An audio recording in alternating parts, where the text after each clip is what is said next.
Roland Unfiltered, be sure to join our Bring the Funk fan club. Every dollar that you give to us supports our daily digital show. There's only one daily digital show out here that keeps it black and keep it real. It's Roland Martin Unfiltered. By going to RolandMartinUnfiltered.com, you can make this possible. Folks, today in Cincinnati, a former judge was sentenced to jail because of a mishandling a confidential document. Now, first of all, she was convicted in 2014, but yet over the last 5 years, Judge Tracy Hunter has been fighting this conviction. Well, today, a judge decided that it was time for her to go to jail. It all came to an end this morning when the judge said this. County Justice Center, credit one day. Mr. or Ms. Deputy can take her away.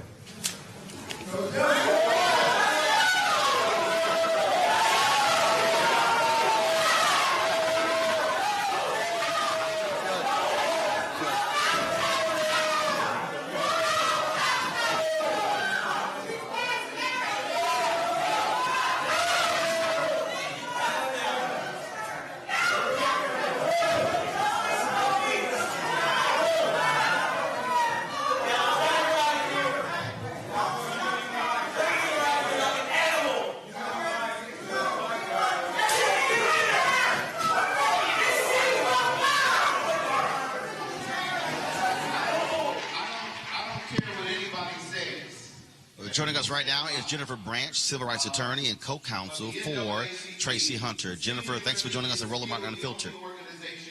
Thank you, Roland. I'm glad to be on to talk about what happened to Tracy today. So folks have been sending me information, and I've been reading stories, and this has been going on for 5 years. Now, what is this confidential document she was accused of mishandling, and how does that result in a jail sentence? Yeah, there is no document. They never introduced a single document into evidence, and it is a miscarriage of justice. She did not commit any crime, and the crime that they accused her of committing was handing a document to her brother who was being fired. That didn't happen. She didn't commit a crime, and she has been appealing this for 5 years. She did nothing at all, and she got thrown in jail today for 6 months. It's an outrage. So let's take folks back. When she won, it was a very controversial race that she won, and there were those who were angry that she actually prevailed in that election, correct? Yeah, you can say everybody was angry. In 2010, she ran in a Democratic primary for Hamilton County Juvenile Court judge. The Democrats did not endorse her. They opposed her. She won the primary. She ran in the general election. She ran against the Republican judge. And in that race, there were several hundred votes that never got counted. And she called me 10 days after the election in November of 2010, and I've been representing her ever since. We were able to go to court. It took 1.5 years, but eventually the federal court said, count those votes. And when they were counted, it turned out that she had won by 74 votes. It's a reminder that every vote counts, and you got to count them all. She got on the bench in May of 2012 and changed things in Hamilton County Juvenile Court. She wouldn't let children be shackled in her courtroom. She used her discretion to say that juveniles should not be charged as adults. And she made changes in evening the playing field for children so that they would get evidence before trial, what we call discovery. She made a lot of changes, and she made a lot of people mad. And I think that's why she ended up in jail today. And so she fought this thing for 5 years. First of all, how has this impacted her life, her career? With also going to jail, how's this impacted her life moving forward? Well, when she was convicted in October of 14, at that point, the Supreme Court of Ohio took away her law license. She's not been able to be a lawyer. She's not been able to make a living since before she was indicted. And she has not been able to have any peace the last 5 years because since her conviction, we were able to go to the appeals court, we lost. We went to the Supreme Court, we lost. We went to federal court. And at that point, we won. And we had a habeas case pending. And every day that case was pending for the last 3 years, she woke up every morning not knowing if today was the day there'd be a decision. And today was the day she'd lose and have to go to jail. It's been devastating to live a life like that, especially when you didn't commit a crime. All right, then. Well, first of all, certainly extend our best. There are people there who are upset. They're talking about issuing protests across Cincinnati.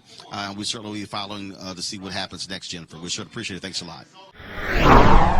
Over the weekend, actress Lela Rochon deleted her social media account as the photos came out showing her husband, Antoine Fuqua, the director, kissing Nicole Murphy. Now, social media went nuts, slamming Nicole Murphy, Antoine Fuqua, saying, "How are you cheating?"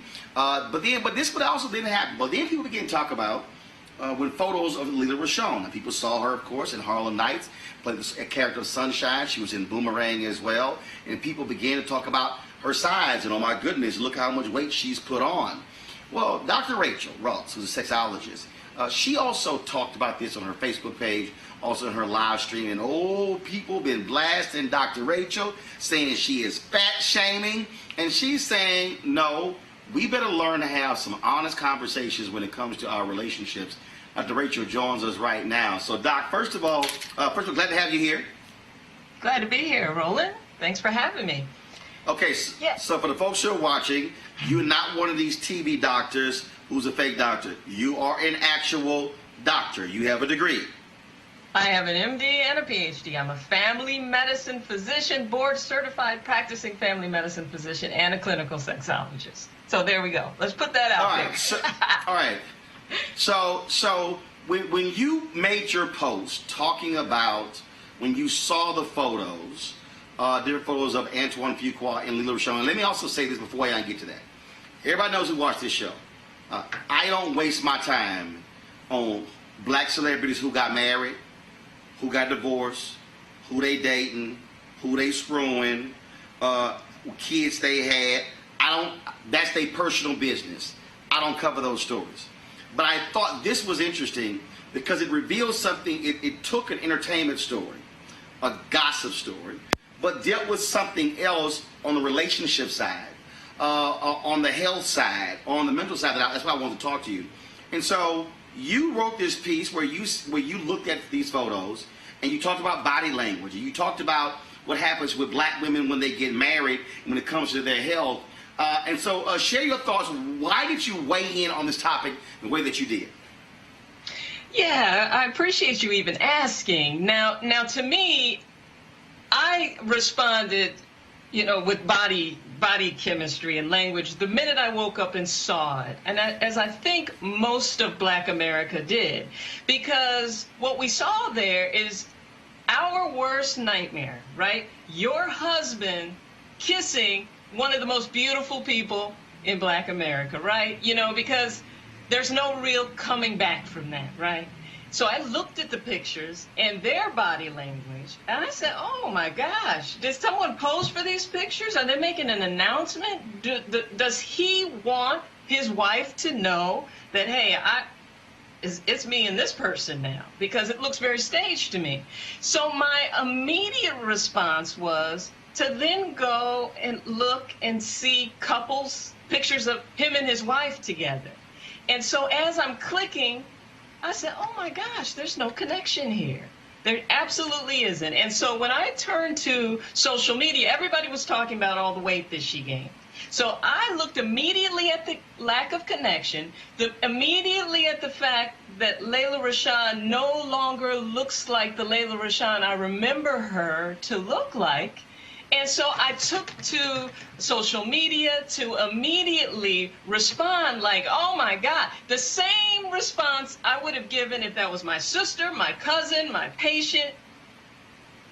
It wasn't about make a connection with your husband, because at this point, when I saw the photo of him and Nicole Murphy, I said, well, his relationship with his wife is over now.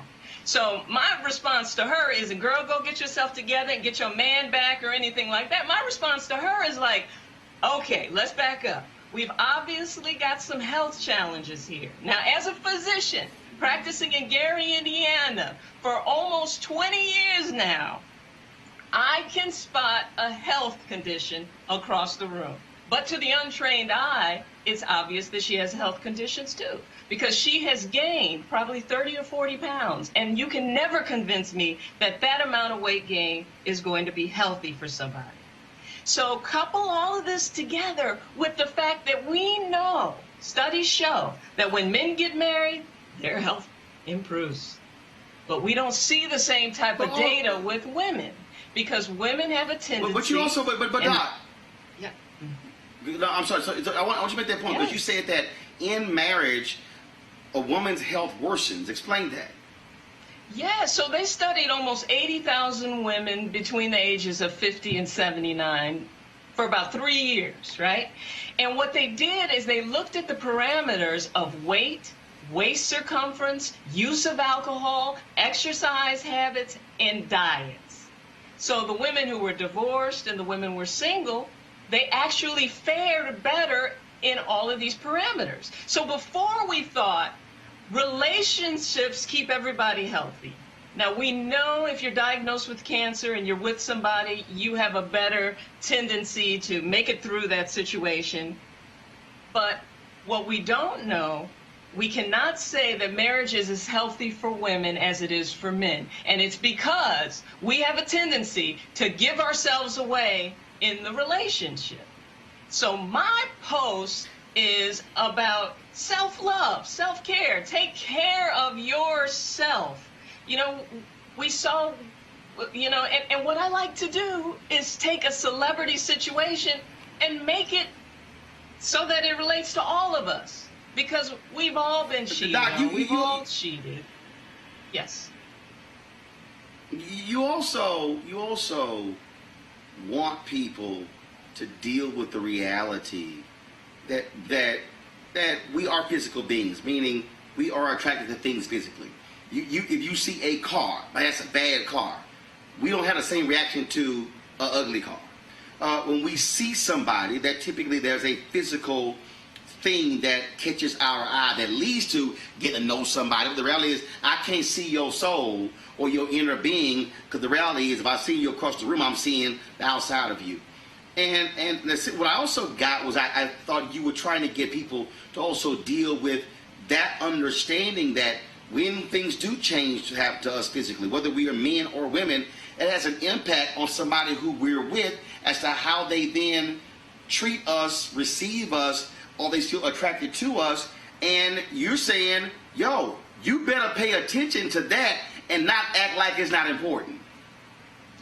Oh, absolutely. And let me tell you something. People will show up in the office and they've lost a connection with their partner because of a new scent. Because they don't like the way he smells when he comes home from work. And believe it or not, that'll be the one thing. So if we can be not attracted to our partners because of a scent, certainly vision becomes a part of that. So yes, I mean, the elephant in the room is that Lela Rochon has gained a significant amount of weight. Now, there's theories that it's related to lupus and autoimmune conditions and things like that. But I want everyone to understand that if you have a physician who has you on so many steroids that you manage to gain 60 pounds, you need to change your doctor, because it doesn't have to go like that. Look at Nick Cannon. Look at Gina. You know, we cannot continue to make excuses for things that we actually do have control over. So when it comes down to it, you have to take care of yourself. Right. As a sexologist, do you believe that part of the issue is that we don't really want to have these really deep, hard, honest conversations about what happens when you are in a relationship and finances change, weight changes, your emotional connection changes, your commitment to kids over your relationship changes? That part of this issue, that when people cheat or when people actually get divorced, is because we don't want to deal with this. Men and women don't want to confront the hard stuff. And then, frankly, what happens, it may lead to somebody cheating, when in fact, had you chose to not step out and had the conversation, you could have avoided that to either leave or stay. No, yeah, absolutely. I get questions all the time from people who are thinking about cheating. You know, they like my point of view because it's just realistic. You know, it just is what it is. And I've had husbands message me about weight gain. I've had husbands message me about illness. And my message is always very clear. You know, you really need to work with your wife or your husband to try to get things right. Now, we don't know what happened in this particular case. But what I can see when I look through the timeline of the pictures is that he steadily losing weight and she's steadily gaining weight. But I also know he put her through a love child situation. So I know there was a lot of stress in the home there. And what I want people to understand is that stress will kill you. If you're in a negative relationship, that can actually kill you and cause you to gain weight, cause you to end up with chronic illnesses. So what came first here, the chicken or the egg? We have no idea. But what we do know is that when we see those pictures of him with Nicole Murphy, we're looking at someone who is, you know, like a gazelle. Every woman is just like, can anyone, I mean, like, why is this happening to me? Why would he cheat on me with her? Of all people, there's no competition there. So I think he was a jerk before all of this. But I also can see that this timeline of disconnect happened along with this trajectory of weight gain. And we have to take care of ourselves for ourselves. Now, the relationship part of things has to be important too, but you've got to do it for yourself. All right, Dr. Rachael Ross, folks, be sure to subscribe to her YouTube channel. Check her out. And Doc, we appreciate it. Thanks a lot. Man, any time. Good talking to you, Roland. All right, Doc. All right, folks, back to our Roland Mark Unfiltered video in just one moment. All right, folks, you heard me talk a lot about marijuanastock.org. Why? Because I want to keep you informed of investment opportunities that make sense. We have all watched the growth of the cannabis industry. A recent report by New Frontier Data estimates the global cannabis market at over $340 billion. We know that marijuana legalization is sweeping the country state by state. We also know that marijuana has a good cousin, the hemp plant, with a much higher concentration of CBD. That means hemp gives you all of the medical benefits of marijuana without getting you high. Until recently, hemp farming was practically illegal in the U.S. and heavily regulated by the DEA. However, the 2018 Farm Bill changed all of that, making it legal to grow hemp CBD in the U.S. and creating one of the largest commodities worldwide. And they need land to grow all of the plants. Folks, this is not rocket science. It's just an investment, an incredible investment opportunity. And that's where our good friends at 420 Real Estate come in. In their business model, it is simple. They buy land that supports hemp CBD grow operations and lease it to licensed, high-paying tenants. That's right, they are hemp CBD landlords, and you can get in on the action. Our friends at 420 Real Estate decided to do something special for the Roland Martin Unfiltered family. Originally, the minimum investment level was $500. Right now, though, you can invest in the crowdfunding campaign for as little as $200. The range is from $200 to $10,000. Again, this is a $340 billion industry, okay, that is still growing, and you can get in with as little as $200. To invest, go to marijuanastock.org. That's marijuanastock.org. Get in the game, and you can do it now. Now back to your Roland Martin Unfiltered video.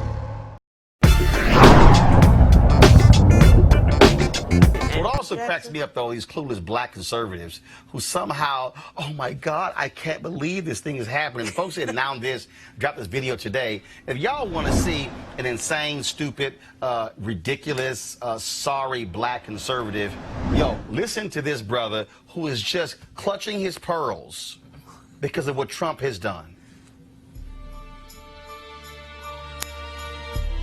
I think that this go back comment hit a lot of us that support him. It hit a lot of us in the gut, I think, and I think that a lot of us of color conservatives who support the president, I talked to a lot of my friends, and we're still trying to process. It just came out of left field, and this is probably one of the most,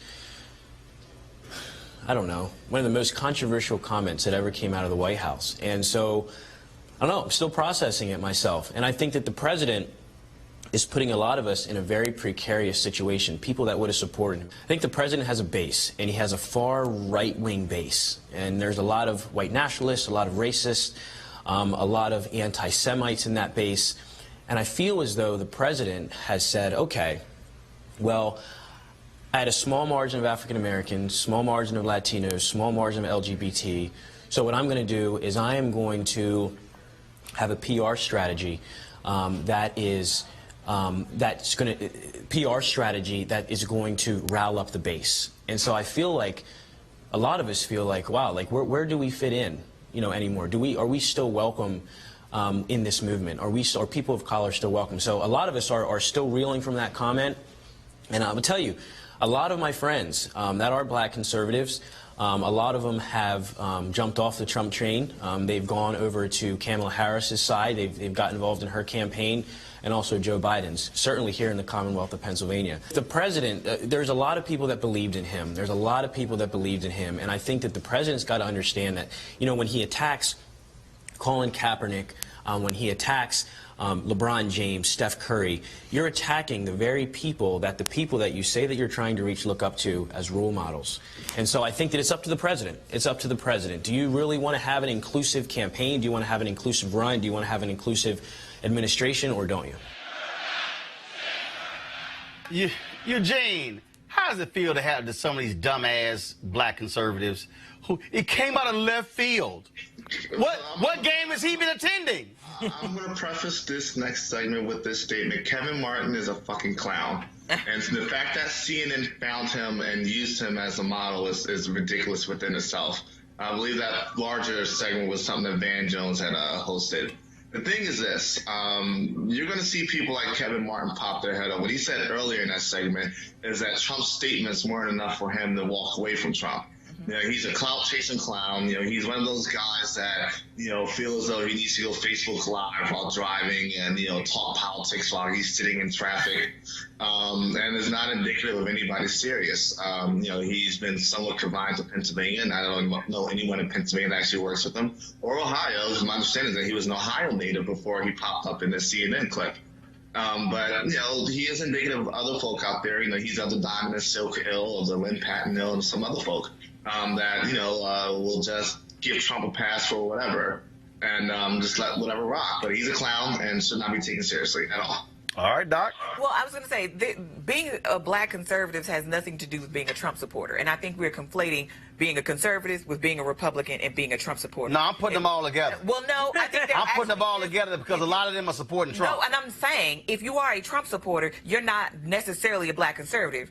You're a fool. And I think Eugene said it right the first time. I will say this, though. If it wasn't enough in 2016 for him to talk about grabbing women by their vaginas, if it wasn't enough to talk about all of the racist housing policies he pursued in New York, if it wasn't enough for all of the other things that Republicans claim they care about, for him to say, you know what, maybe this isn't my guy, then I don't know why this moment is the defining moment. This is nonsense. This is a person who is more committed to being a Republican than he is to actually being a person of conscience. And that person actually has no place in anybody's party, because I don't see how you move from a Donald Trump supporter to be a Kamala Harris supporter. I don't believe those people exist. Joy, look, Eugene called him a fraud. I've been calling all of them frauds. I went to the White House when they had their little red hat party with Candace Owens and her little imps. And it was a joke sitting there watching them. What you have is you have a bunch of people, and Eugene, you met some of these folks. What they do, Joy, they simply are there for the entertainment. They get to hop to the front of the line. Yeah. They're getting a level of attention they could not get anywhere else. They are not even well-versed on policy. Right. And frankly, they're idiots. Right. At some point, you have to stop passing. You can't be in that and be saying that, oh, I admire Colin Kaepernick. At some point, you're trying to, like you were saying, social climb in a community that doesn't really welcome you, because you're not welcome wherever else you were supposed to be, because you know nothing. But at the moment Donald Trump took out a full-page ad in the New York Times to rail against innocent young men, and it's not apologized in the last 17 years or more, no more than that, almost over 20, that was enough for me. That was enough for me. Yeah, but again, there's like, I'm still processing this. Right. Well, processing what? What the hell is that a process? Processing It's what? real simple. Processing. It's real simple what he's saying. As Eugene and said. everything he says. But this is what Eugene was talking about earlier. When you talk about punching a black man in the face at your rally and saying, it's okay, I'll pay your legal fees. Right? That wasn't enough for you. This man doesn't respect you. He looks at you. He pities you because you're so foolish that you don't even understand your own interests. They're frauds. And that's why Eugene, that's why Candace Owens will not bring her trifling behind here to debate. That's why she's been running from me for a year. That's why Tatum, her little boy, he won't debate. That's why Charlie Kirk, her boy, he won't debate as well, because first of all, they probably saw what happened when Dinesh D'Souza came here, and he still is in shock, and because they are frauds. That's what they are. And let me be real clear. I know real black conservatives. I know people who are black conservative, who have been black conservatives for 3 and 4 and 5 generations. You can talk to them with some common sense, and they don't defend this nonsense or say stuff like, this came out of left field. I'm still processing it. Eugene, final comment. Yeah, I mean, look, what you see is this. You see a new crop of folk that came up when Trump came up. And the hope is that they go when Trump goes in 2021, when hopefully President Harris is sworn in. But there are serious black conservatives like myself, Mr. Michael Singleton, and others that, Terrence Satmeyer, that have been in the game for a while, that understand that, look, we may differ on how to forward the black community, but at the end of the day, we want the same outcome. Yeah, absolutely. Nonsense. You want to support Roland Martin Unfiltered? Be sure to join our Bring the Funk fan club. Every dollar that you give to us supports our daily digital show. There's only one daily digital show out here that keeps it black and keep it real as Roland Martin Unfiltered. By going to RolandMartinUnfiltered.com, you can make this possible. Hey, folks, this is an unbelievable, crazy story. Louisiana police officer suggested that Alexandria Ocasio-Cortez, congresswoman from New York, should be shot on Facebook. Charlie Rispoli, a 14-year veteran of the police department in Gretna, Louisiana, called her a vile idiot. He deactivated his Facebook account, but nothing you post on Facebook goes away. Folks, he has now been fired, as well as, I need to double check, I think there's another officer who liked his post, and I believe that he's either been fired or suspended. I'm going to pull up in 1 second. I want to go to Mustafa first on this. I mean, what you have here, Mustafa, here you have police officers. This is a cop. This is a cop who is angry with the Congresswoman Ocasio-Cortez. And I saw a story today, apparently, that Fox News has mentioned her name 3 times, as many times as her name has been mentioned on MSNBC and on CNN as well. And so the right is having so much hatred toward this woman. And now, of course, with Donald Trump attacking the squad, that is Ocasio-Cortez, Congresswoman Ayanna Pressley, Rashida Tlaib, and Ilhan Omar, you have folks who literally are endangering these people's lives. This is a cop saying she should be killed. Yeah, it's the same thing that has been going on now for a while, where we continue to dehumanize people so that then they can justify these types of actions, whether these actions are through words or through deeds. We know how this can play out. We saw how this played out in Charleston with the Charleston shooter, where he was surrounding himself with this type of negativity and how he felt that he had the right to be able to go in. And I actually talked the other day about folks ask him, you know, after the murder was over, after he had been convicted, if he had any remorse. And he said he would do the same thing again.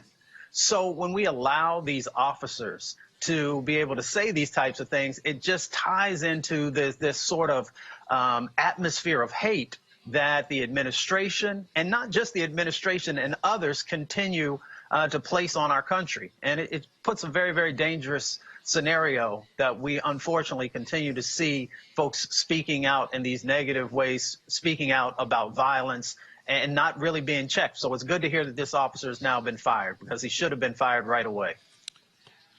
In fact, Avis, both police officers have indeed been fired, the one who liked the post as well.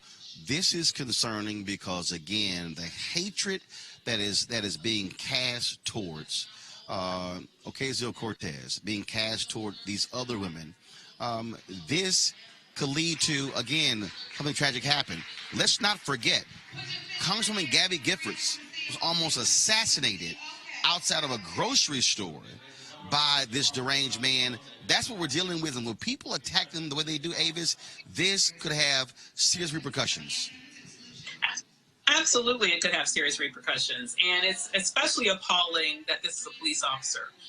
But, you know, it's kind of in line with what we've seen recently with all these studies of the social media activities of police officers across the country, where apparently a great deal of them are engaged in very violent discussions online that are specifically targeting individuals. This was particularly egregious because you're targeting this congresswoman. But you're absolutely right. What we're seeing is not only Fox News that specifically demonizes her constantly, but also clearly Trump demonizes her, and now the entire quote-unquote squad in the same way. And what they're ultimately doing is they are radicalizing a white supremacist element in this nation that is growing and that is violent. Let's not forget that this is a very violent group of people. The number one terrorists in America are white men. When you look at mass shootings, who does it? It is primarily white men. And so the fact that he's a white man with a badge makes it that much more dangerous, because we also know that oftentimes police will just protect each other. I am super shocked that he was fired, and as well as someone else. I am glad it happened, because usually that accountability isn't there. You look at what's happened recently with Arizona, for example, where a number of police officers were caught with putting very racist and also violent statements and memes on Facebook. And instead of any of them facing any sort of blowback because of that in terms of disciplinary action, you have the police union out here talking about they're going to hire a firm that's going to scrub their social media activity, which means that we won't even know in the future what policemen are engaged in this violent behavior, because I would argue that there's probably not much difference between someone who would write something like that on Facebook, have a gun at his side each and every day, and possibly could lose his temper and act in a very dangerous way, particularly towards people of color. And that is what ends up in the situations that we see time and time again with unarmed people dead. Mark Thompson, again, it should be of grave concern to anybody when you have folks who are making these threats, but to have police officers who are doing this. We also know now the 328 cops, which was a very small sample, folks uncovered violent takes, the racist comments as well. I mean, people should be concerned about this. And we've also seen in the past that lately and this is not to say all military and all law enforcement are this way, but there are those who are white nationalists who are attracted to military and law enforcement careers. That's just a fact. I want to be clear.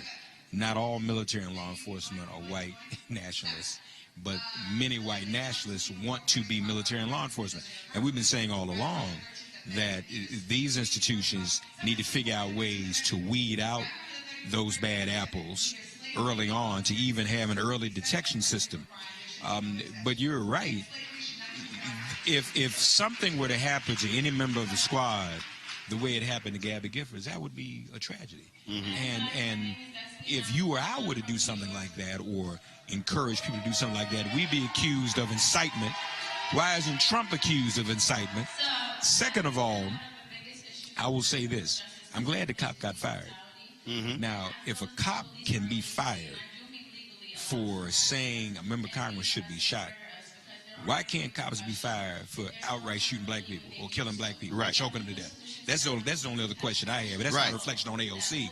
But what kind of system do we live in where someone making a threat on Facebook, which is horrible, can be fired as he should have been, but someone who carries out a violent act against another human being has to go through an administrative review, and we have to wait and see what all the results are? Tired of that. And frankly, you know, that's the place we put that Buttigieg and de Blasio in right now. But trust and believe, if a cop had done something on those forces, they would have been fired too. Mustafa, what we have to deal with, here, Mustafa, is that they're angry. They're angry at these sisters. They're angry at these freshmen because they're challenging white supremacy. And also, they're not backing down. They're in their face. That's what you're dealing with here. Right. They are actually utilizing their power. They are standing up for what they believe in. They're standing up for the communities that have been disproportionately impacted from both police brutality and a number of other issues. And that causes those who have been in power fear. They're actually afraid of these sisters who continue to show that they are willing to stand up and push back. And as President Johnson said, when we fight, we win. They have been fighting for our communities from the first day that they came into office, and they've been fighting for our communities even before they ever got to Capitol Hill. All right, folks, we got to talk about this crazy-ass story. Normally we have our crazy white people. Okay, what did my panel weigh in on this? Oh, my God, y'all. This actually happened, okay? In an interview with Gayle King on CBS this morning, R. Kelly's crisis manager, I cannot believe, when I saw this, somebody sent me this, and I said, this has to be a hoax. It could not be real, okay? So R. Kelly's crisis manager, Daryl Johnson, revealed, you know what? Just play it, and we'll talk about it with our panel. You have a 20-something-year-old daughter. Would you allow her to be alone with Absolutely not. With R. Kelly? I wouldn't leave my daughter with anybody that's accused of pedophilia. Period. So you would not? I would not leave my daughter with anyone that's accused of being a pedophile. I would not. That doesn't seem like a contradiction to you. You're absolutely sitting here defending R. Kelly, but at the same time saying you wouldn't leave your own daughter with him. I wouldn't leave my daughter with anyone. Okay. I'm going to say it again. That's accused of being a pedophile. Kelly.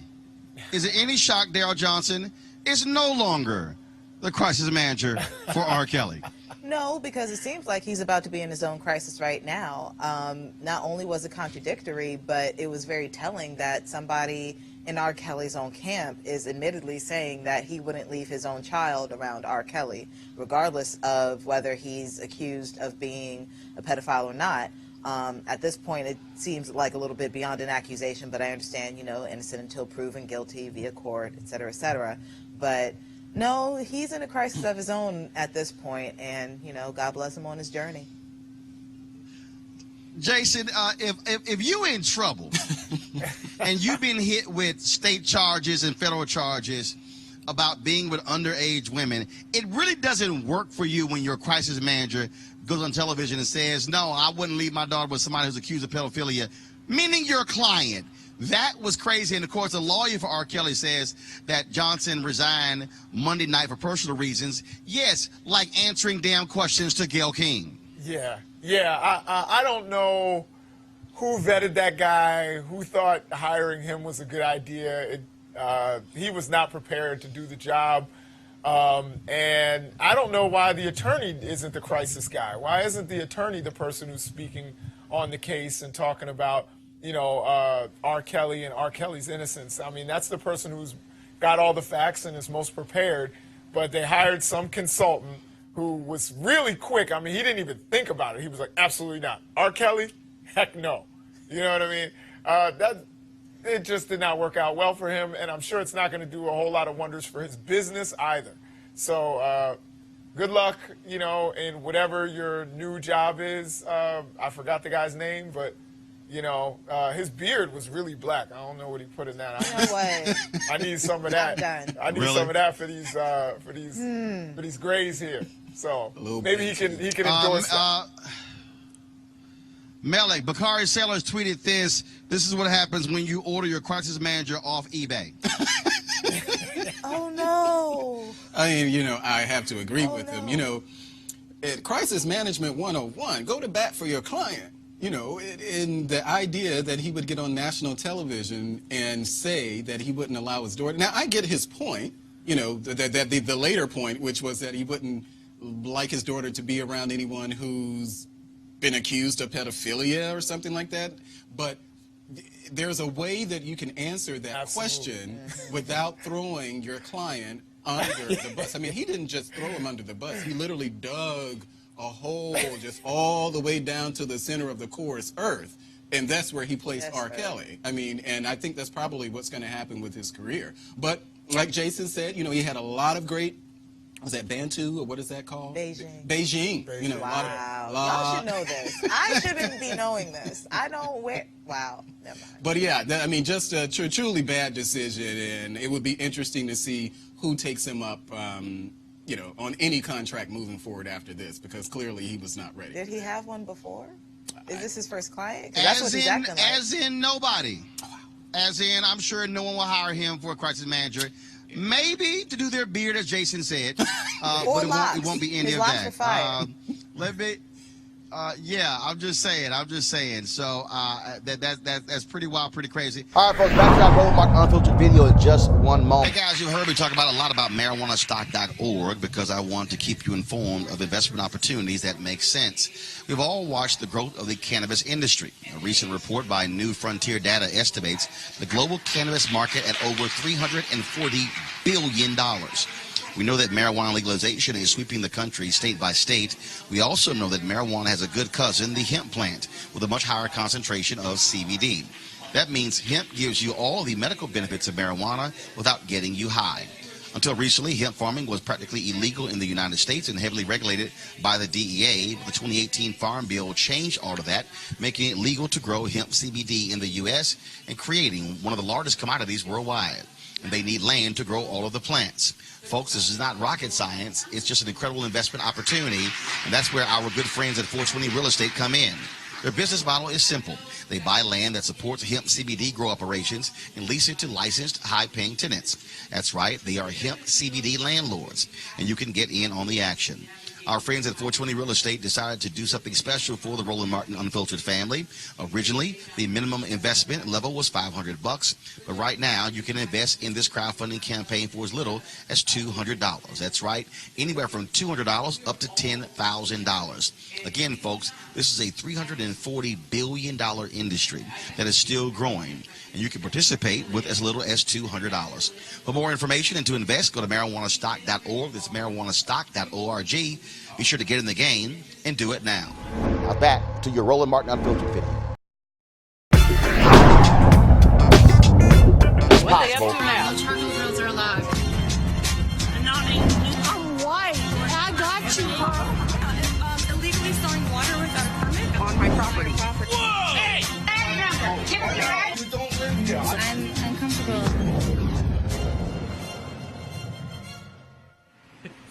It's like TMZ. All a man was trying to do was propose to his woman in a romantic setting. In a Facebook post, Kathy Marie Hamlet explained that she and her fiance, Clyde Jackson, were sitting at a table outside the Angry Orchid gift shop when a female security guard approached them and accused Jackson of stealing a shirt and asked to check his pockets. He emptied his pockets and they found nothing. but they interrupted them 3 times, once in the middle of him popping the question. The couple, of course, is black, left the park, and staff followed them all the way to the parking lot as they left. Damn, Greg, we can't even propose. Look here, man. Roland, it's so funny, man. Chicago, I mean, of course, Ebony and Jet is the Chicago story. I'm thinking about Ida B. Wells, who wrote about her friend who was lynched at a grocery store that they owned in Memphis. And they ended up burning Ida B. Wells' printing press down. That's how she ended up going to Chicago. But it started with some little children, black kids and white kids, fighting in a marbles game out there in front of the place. When we read about this today, this man is emptying his pockets looking for a T-shirt, and he's trying to hide the box with the ring in it. So he's got his empty in his pockets trying to keep the box concealed. Now he's proposing. She comes back and says, well, they told me that you gave it to her. So now she got to empty her pocketbook. And then when his friends come to celebrate, they come back and say, well, now they said they passed it around, so all y'all empty y'all pockets. This is how, what Dr. Malveaux just said, Julianne just said, this is how the Red Summer jumped off in Chicago. These white boys were throwing rocks at a black kid in Lake Michigan, and when the rocks hit him and killed him, the rumor spread, and before you knew it, all these black people and white people dead in the city of Chicago. Y'all gonna mess with the right one in a minute.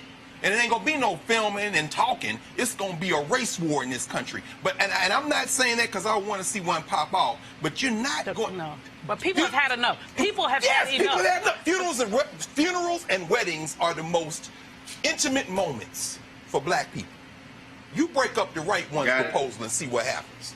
You know, this story made me want to cry, made me want to scream, because like you said, Brother Man's just trying to propose. I mean, that's supposed to be a moment that they cherish, that they remember that 50 years or 30 years from now they talk about, remember that time? Now it's going to be, remember that time the stupid white people interrupted us while I was proposing to you. So the racial tinge is there. Langston Hughes talked about something called the sweet flypaper of life. That's the little joy, just a little detritus, the fact that you get to smile when you're on the beach or something like that. These people have taken away some of our flypaper, and for this couple, that's what happened. Taking away, literally stealing their joy. And I hope that these folks, they posted their pictures, I hope somebody does something to somebody. I ain't gonna go as far as Greg, although, you know, if we in the trenches, brother, I got your back. If we must die, let us nobly die. Let us not be like hogs, hunted and killed. No. Well, I'll tell you, Michael. Greg is right. They're gonna roll up on the wrong one, and they're gonna be emptying something else, not their pockets. You know. Yeah, I mean, we've obviously talked about this all the time. We love this segment that you do. I love how you make it look like another show. It's great. We love the little video. It is another show. yeah, I get this. But I tell you what, it's still, the tone is set by 1600 Pennsylvania Avenue, and people think they can do whatever they want to people of color, that they're empowered, they're emboldened to do it. But usually when you do these segments, Roland, when something like this happens, people lose their job. Did this person get fired? Not yet, but I gotta say, it might be coming. Very good. Absolutely. Good. Yeah, and look, sue and use that money for the honeymoon. There you go. Y'all could go all the way to Tahiti with that. That's right. That's right.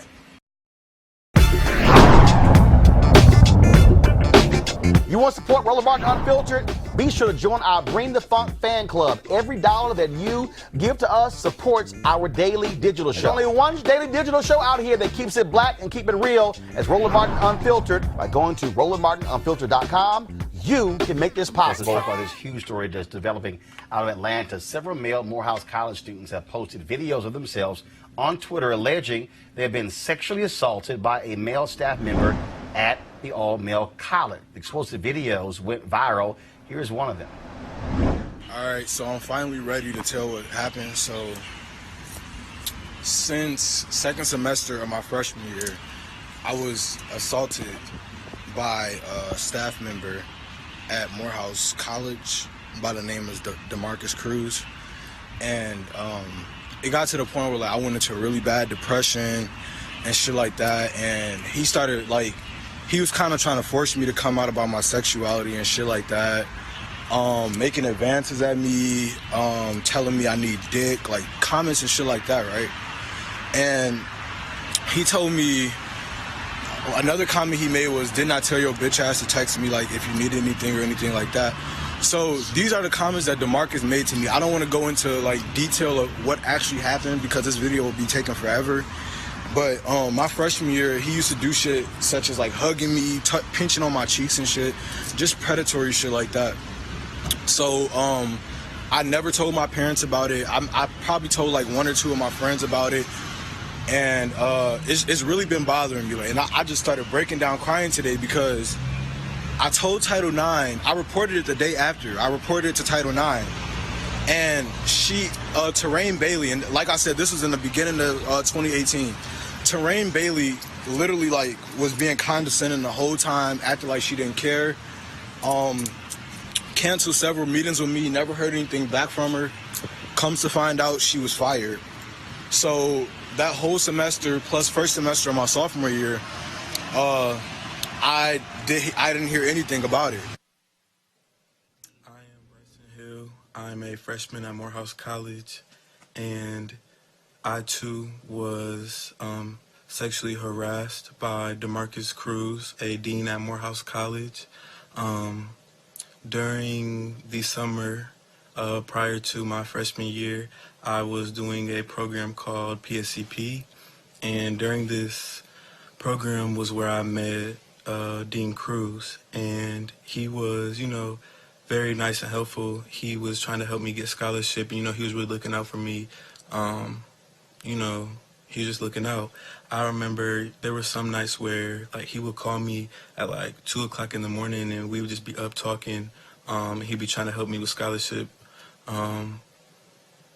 But I always had noticed that he kind of, treated me differently than the other students. Like, he would buy me food, and he would ask me, like, if I was good, if I needed anything. So, like, I really appreciated it. But going into my first semester at Morehouse College, this is where things started to make me a little bit more uncomfortable. I remember that, one time he said to me, all the girls want your pussy, huh? Implying that, these men at Morehouse College are, sexually interested in me and want to have sexual relations with me. He would always, try to make jokes or try to, tell me or, he would always make references to, like, my sexuality and say things like, oh, well, I know whenever you get married, he was like, I don't know if you're going to get married to a male or to a female, but whoever you marry, and he would start to laugh. So, always making references to my sexuality. He would do those things, and, at one point it was kind of a joke, and it just turned to a point where it was just taken too far. Morehouse College has responded to the allegations against DeMarcus Cruz, the Assistant Director of Student Services. He was placed on administrative leave, and the school has opened an investigation into the accusations. Morehouse responded to our request for them to come on Roland Martin Unfiltered with this statement. Morehouse College is expanding its sexual misconduct investigation of new complaints filed against additional employees. First of all, let me just double check again. Morehouse College is expanding its sexual misconduct investigation to include the examination of new complaints filed against additional employees. The new complaints were reported Wednesday following allegations made by students on social media. No further information is available at this time. The education and development of the men of Morehouse is our top priority, and the college will take the necessary action to protect the safety of its students. The college encourages anyone who feels that they are a victim of sexual misconduct at Morehouse to come forward and call the Ethics and Compliance Hotline at 888-299-9540. Callers should share their contact information so that a case can be properly initiated and investigated. Your contact information will be kept confidential. Morehouse's sexual misconduct policy and procedures provide for disciplinary action, including dismissal if any student, faculty, or staff member engages in inappropriate behavior. The case filed earlier this week against the Morehouse staff member is still under review. The employee remains on unpaid leave pending the outcome of the investigation. Also, folks, in 2018, another student filed a lawsuit against Morehouse and several of its staff members claiming negligence in another alleged sexual harassment case. Dr. Carter, I want to go to you. You're there at Howard University. We've seen these stories when it involves women. Yes. Here you have a case all-male university, making the allegations. In the first video there, the young man said that he got no support from Title IX. Right. They treated that was very indifferent with it. That person is no longer even at the university. And clearly, for them to go to social media, that means they were not getting what they needed from the university. Absolutely. And I think part of the problem is the person who they would have first gone to see about these kinds of things was the very person who was victimizing these young men. And allegedly victimizing, excuse me, you're right. But to be fair, Morehouse College has faced this claim before from the women of Spelman who said they did not act in the cases where they were being assaulted or allegedly assaulted by Morehouse men. Nonetheless, I think part of the problem with Morehouse College and many people, not just Morehouse College, is they see Title IX as belonging to women somehow. And if heterosexuality is the norm of your university and you don't think young men can be victimized or potentially victimized by faculty and administrators and others on campus, then you probably will take a more lackadaisical approach. In this case, like you said, this is the only one case. There was another case where a young man claimed that he was being harassed by a professor, and he brought a Title IX claim multiple times, and nothing happened. So this is a part of a systemic problem with Morehouse, it seems, at this point, with their Title IX office, at least. If you are the board of trustees at Morehouse, Joy, you must be demanding answers from the administration saying, how can a number of people repeatedly go to Title IX office and nothing happens? The Board of Trustees had to know about the other claims. Not necessarily. Not necessarily. No, I can't make that assumption because, again, a claim could be made. First of all, a Board of Trustees, that's actually getting into the weeds. That's actually an administrative deal. Right. Now the question is, was there a particular settlement? That's a whole different question. That rises, frankly, to a board level. But initial claim, a Board of Trustees may not necessarily know. But right now, you're right. They're doing an investigation.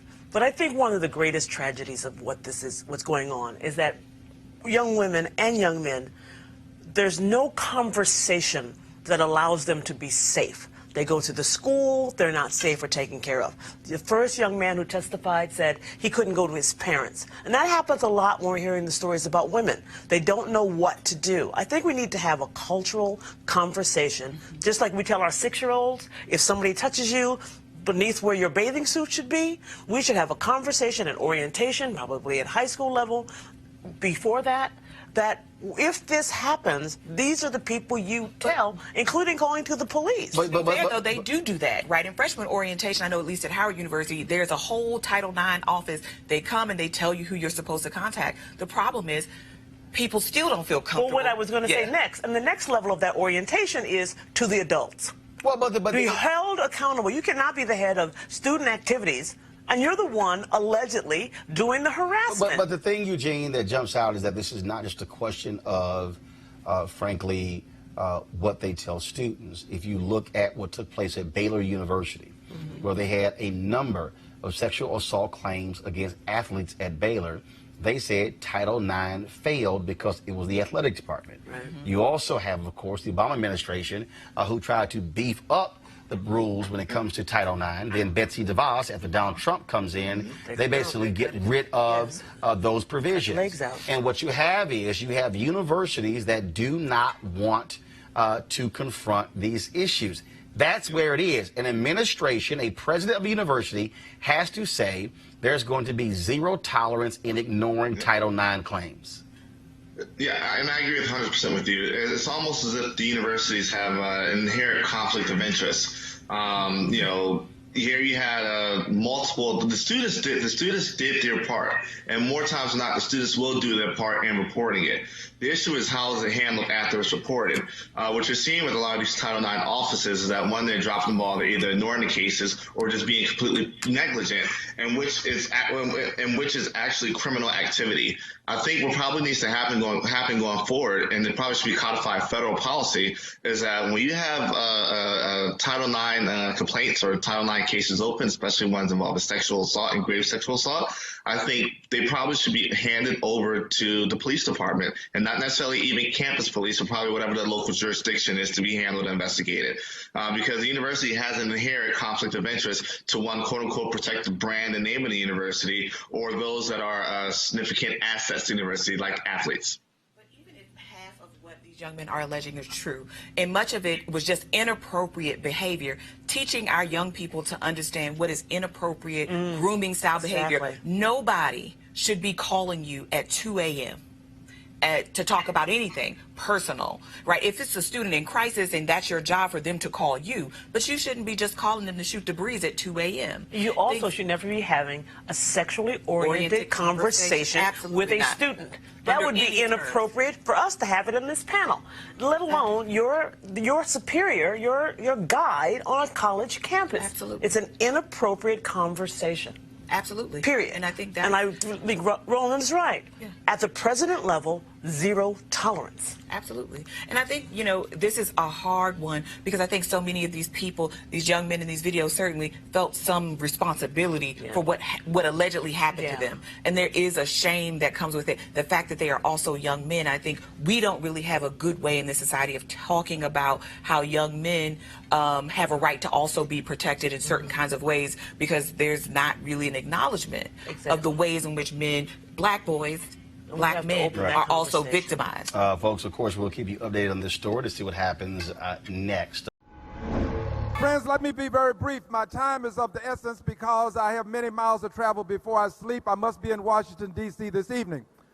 Friends, Dr. King reminds us that the truest measure of the person is not where you stand in times of comfort and convenience, but where do you stand in times of challenge and controversy.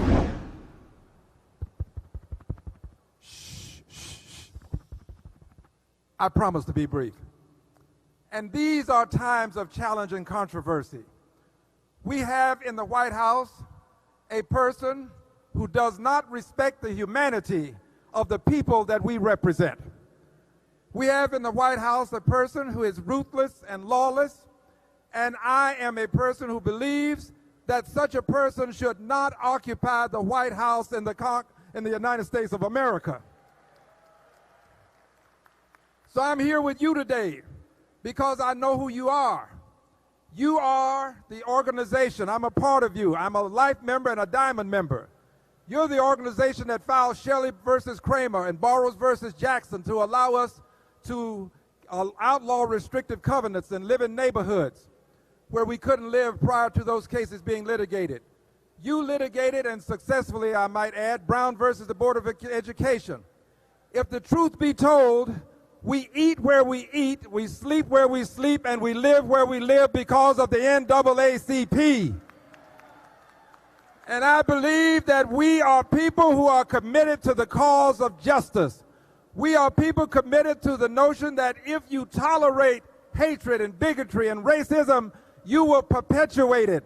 We are people who are here to end hatred and bigotry, and because we want to end it, we have to do what few others are willing to do, and that is take on the President of the United States of America. This is what the NAACP's mission is. Now, I love the NAACP, and I believe you do too. If you love it and you know it, why don't you stand up and show it? Let's hear it for the greatest human rights, civil rights organization on the planet Earth that's going to do what's necessary to protect decency, who's going to do what's necessary to protect civility. We are the NAACP. We will be heard. We will stand up for those who cannot stand up for themselves. God bless you and thank you. Mr. Chair and delegates, the NAACP was founded, as you all know, on the notion that you don't convict and punish somebody before there has been a trial.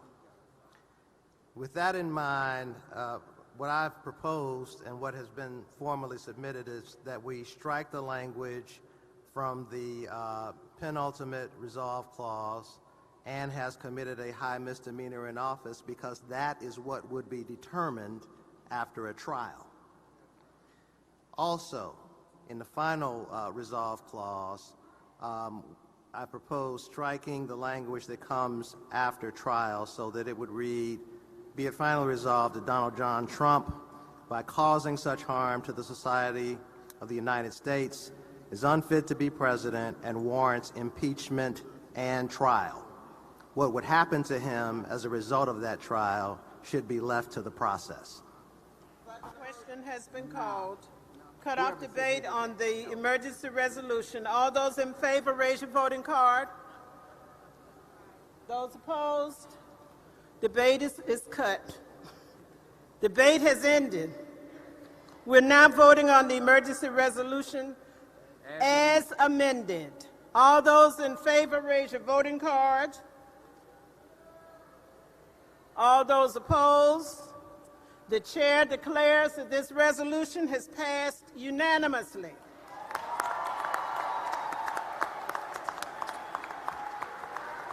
Yeah.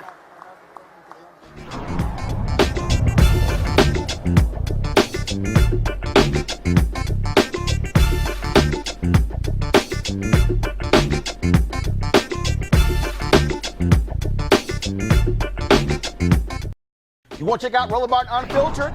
YouTube.com/Roland S. Martin. And subscribe to our YouTube channel. There's only one daily digital show out here that keeps it black and keep it real. It's Roland Martin Unfiltered. See that name right there? Roland Martin Unfiltered. Like, share, and subscribe to our YouTube channel. That's YouTube.com/Roland S. Martin. And don't forget to turn on your notifications so when we go live, you'll know it.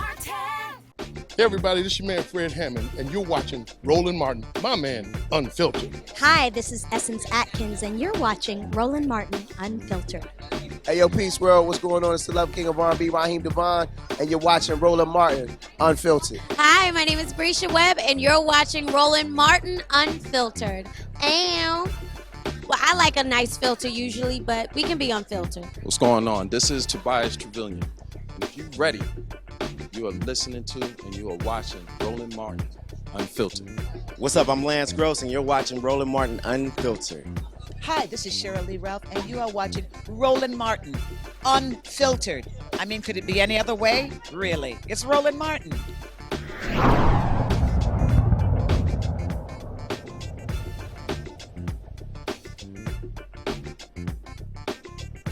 You want to check out Roland Martin Unfiltered? YouTube.com/Roland S. Martin. And subscribe to our YouTube channel. There's only one daily digital show out here that keeps it black and keep it real. It's Roland Martin Unfiltered. See that name right there? Roland Martin Unfiltered. Like, share, and subscribe to our YouTube channel. That's YouTube.com/Roland S. Martin. And don't forget to turn on your notifications so when we go live, you'll know it. Hey everybody, this is Sherry Shepherd. You're watching Roland Martin Unfiltered, and while he's doing Unfiltered, I'm practicing the wobble. Yes, I am. Because Roland Martin's the one, he will do it backwards, he will do it on the side. He messes everybody up when he gets into the wobble, because he doesn't know how to do it, so he does it backwards. And it messes me up every single time. So, I'm working on it. I got it. You got Roland Martin. Hi, my name is LaToya Luckett, and you're watching Roland Martin Unfiltered.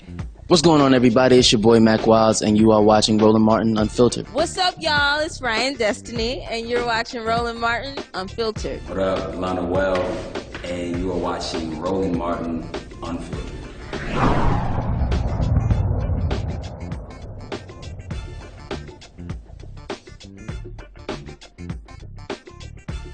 You want to support Roland Martin Unfiltered? Be sure to join our Bring the Funk fan club. Every dollar that you give to us supports our daily digital show. There's only one daily digital show out here that keeps it black and keep it real. It's Roland Martin Unfiltered. Support the Roland Martin Unfiltered daily digital show by going to RolandMartinUnfiltered.com. Our goal is to get 20,000 of our fans contributing $50 each for the whole year. You can make this possible. RolandMartinUnfiltered.com.